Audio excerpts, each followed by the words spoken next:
Doctor Manmohan Singh के निधन के बाद उनको याद किया जा रहा है। लोग अपने अपने तरीके से उनको याद कर रहे हैं। जाने माने पत्रकार रवीश कुमार ने भी उनको अपने ही अलग अंदाज में याद किया है। रवीश कुमार क्या कहते हैं, आइए अब जो शब्द हम कहने जा रहे हैं वो उन्हीं के शब्द हैं और उन्हीं की जबान में है। मनमोहन सिंह की याद में केवल मनमोहन सिंह की याद नहीं आ रहे, जितना ज्यादा उन्हें याद किया जा रहा है उतना ज्यादा किसी और का ध्यान आ रहा है। उनके लिए लिखी जा रही तारीफ की पंक्तियों में बहुत सारी खाली जगहें नजर आती है।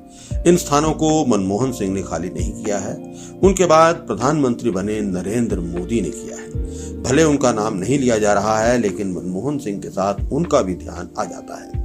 मनमोहन सिंह के प्रधानमंत्री पद से हटने के बाद नरेंद्र मोदी उतना साफ साफ नहीं दिखे थे जितना अब दिखने लगे हैं। लोगों का लिखा पढ़ रहा था। वे 3 जनवरी 2014 की प्रेस कॉन्फ्रेंस को याद कर रहे थे, जब 100 से अधिक पत्रकारों ने 62 सवालों के साथ उन पर धावा बोल दिया था।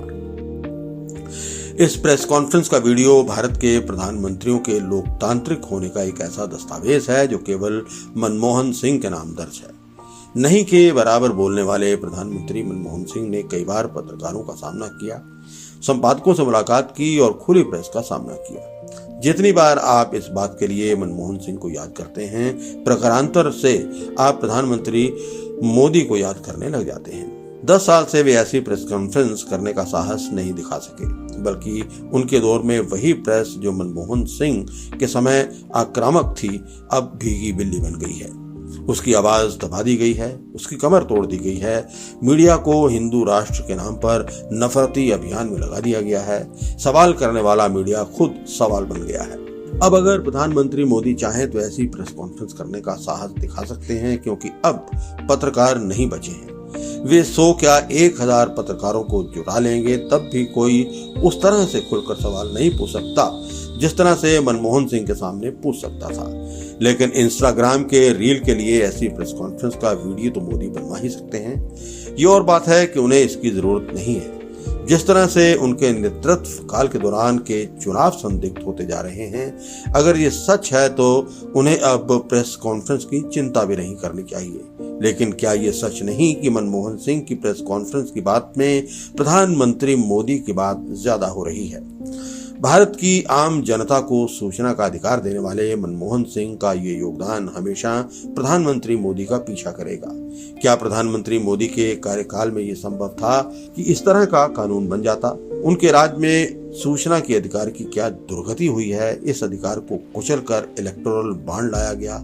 सुप्रीम कोर्ट ने सूचना के अधिकार के आधार पर ही मोदी सरकार के बड़े सुधारों में से एक इलेक्टोरल बॉन्ड को असंवैधानिक घोषित कर दिया। इलेक्टोरल बॉन्ड जनता की आंखों पर पट्टी बांधकर चंदा लूटने का सबसे बड़ा अभियान था। मनमोहन सिंह की देन है सूचना का अधिकार, जिससे लैस होकर चारों तरफ घोटाले पकड़े जाने लगे और जनता खुद को ताकतवर महसूस करने लगी। क्या मोदी ऐसी ताकत अपनी जनता को दे सकते हैं? मनमोहन सिंह की सबसे बड़ी विरासत है 10 साल सत्ता में रहने के बाद भी सुप्रीम कोर्ट और चुनाव आयोग की विश्वसनीयता पर सवाल नहीं उठे। सत्ता का हस्तांतरण कितनी आसानी से हो गया, लेकिन आज हर चुनाव संदेह के दायरे में है। सुप्रीम कोर्ट से लेकर हाई कोर्ट के फैसले और जजों को लेकर सवाल उठ रहे हैं। कितने ही लोगों ने असहमति और विरोध को जगह देने के लिए मनमोहन सिंह को याद किया है। इस बात के लिए किसी प्रधानमंत्री को क्यों याद किया जा रहा है? क्या इसलिए कि उसके बाद का एक दशक असहमति और विरोध को कुचल देने वाला साबित हुआ? क्या भारत को लोकतंत्र की जननी के स्लोगन में ढालने वाले प्रधानमंत्री मोदी को इस बात के लिए याद किया जाए कि उनके राज में असहमति और विरोध को जगह मिली, लेकिन उसके बाद जेल भी मिली? मनमोहन सिंह के समय राजधानी दिल्ली की जनता रायसीना हिल्स तक पहुंच गई थी। इंडिया गेट के चारों तरफ जनता फैल गई थी, निर्भया मामले में नारे लगा रही थी। प्रधानमंत्री मोदी के समय जब नागरिकता कानून का विरोध हुआ तो उन पर पिस्तौल चलाने वाले आ गए। ऐसा कभी नहीं हुआ कि पुलिस की मौजूदगी में कोई बंदूक तान दे। मनमोहन सिंह को जनता इसलिए याद करेगी कि उसने आखिरी बार महसूस किया था कि वो जनता है, वो बोल सकती है, संगठित हो सकती है और फिर सकुशल घर भी लौट सकती है। 25-30 साल की लड़कियों और लड़कों को युवापा के तहत बंद नहीं किया जा सकता। प्रधानमंत्री पद पर 10 साल रहने के बाद भी मनमोहन सिंह ने अपनी कमियों पर पर्दा डालने के लिए धर्म का सहारा नहीं लिया। कभी धर्म को लेकर ऐसा बयान नहीं दिया जिससे दो धर्मों के बीच नफरत फैल जाए। जनता का ध्यान हटाने के लिए कभी अपने आप को धार्मिक आयोजनों में नहीं ले गए। मनमोहन सिंह की याद में साझा की जा रही तस्वीरों में कितनी सादगी है। उनके पीछे की सजावट में भारत की जनता का पैसा नहीं फूंका गया है। उनकी हर तस्वीर सादगी की एक मिसाल है। भव्यता जैसे सादगी का दूसरा नाम हो। मनमोहन सिंह लोकप्रिय नेता नहीं थे, लेकिन लोकप्रिय होने के लिए उन्होंने अतिरिक्त प्रयास भी नहीं किया। 10 साल तक प्रधानमंत्री रहे, लेकिन फोटोग्राफी और वीडियोग्राफी कराने किसी खूबसूरत लोकेशन पर नहीं गए।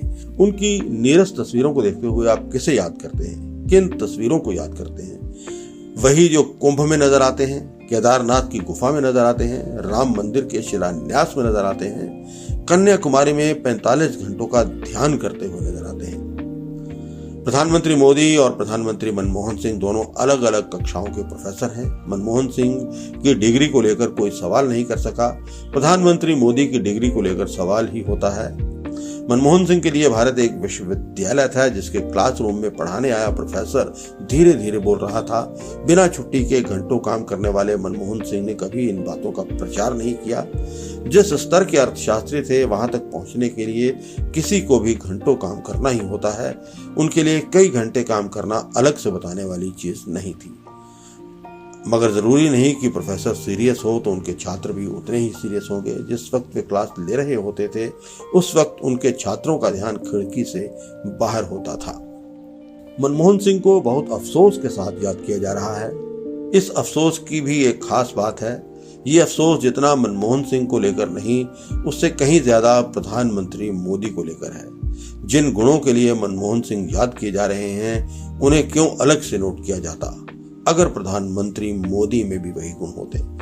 इतिहास मनमोहन सिंह के प्रति दयालु नहीं हो रहा है, वो बस अपने साथ उन्हें ले गया है। मनमोहन सिंह के इतिहास ने भारत के वर्तमान से पर्दा एक बार हटा दिया है।